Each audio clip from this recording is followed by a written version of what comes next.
Big Game, Finnish film, Finnish action-adventure movie. You've probably seen the posters. Samuel L. Jackson is President of the United States, flying from A to B, takes him over Finland, suddenly ground-to-air missile attack. He has to bail out of Air Force One in the escape pod. He's pushed into the escape pod.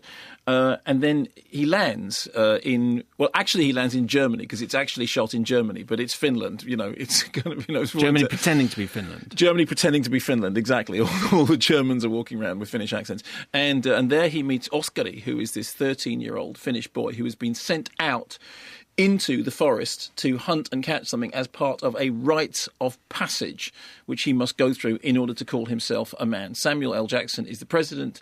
Onnittomilla is Oskari. Here's a clip. Who are you? You don't recognize me?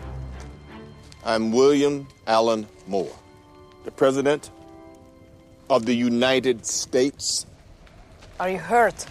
No, I am lost, and I could use your help. You have a phone? Or is your house close by, a town, small village? Well, where'd you come from?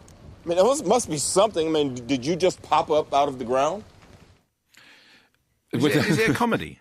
Well, okay, so from that clip, it's not immediately clear whether it's tense, nervous excitement or hilarious. The funny thing is that actually, in a pithy way, you've kind of cut to the heart of it. Thank you so much.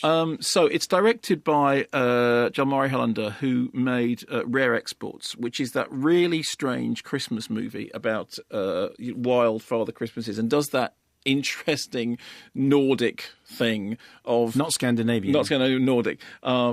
It's a sort of folk tale, but it's got a grim side to it, and it's kind of like the underside of Christmas. It's a dark and strange film. So in the case of this, the director describes it as being that he wanted to go for the tone of something that was a cross between 80s action movies and those rites of passage movies. So he's aiming apparently for something which is a cross between Die Hard and The Karate Kid. And I think that what you're hearing in that thing when you want it is hang on, is that meant to be funny or not? Because it's an absolutely ridiculous boy's own adventure, knowingly ridiculous, cheekily ridiculous, and yet not everything about it, I think, is quite as knowing and quite as deliberate as possible. Despite the fact that the machinations of the plot are completely ludicrous. President bails out a plane down in the forest, people trying to kill him, terrorists. Young boy with bow and arrow who's gone out to hunt a bear is actually there. The guy who's going to be the president's guide through this. So boy's own adventure, ridiculous stuff. And when you look at the poster, which actually does seem to invoke Airport 75 in that kind of really old, cheesy manner. So you think, okay, that's fine. So what it's doing is it's knowingly playing with it. But actually, for a lot of it, you think, well, it's not cheesy. It is just, it's a bit rubbish. Its main problem is it falls between two target audiences. There is a moment in it in which Sam Jackson uses his, I suppose now, trademark Oedipal expletive, and they cut it in half to get it a 12 certificate, so that you know that Sam Jackson says the word, but he doesn't actually say the word. And in a way, that's kind of talent. Just the melon bit. It's the melon, yeah, and the melon, the beginning of the farming bit, but it's cut in order so that you. And this is something we talked about this before with one of the Transformers movies, in which they invoke the word cluster fruit cake, and it was the same thing about it. I still get nervous.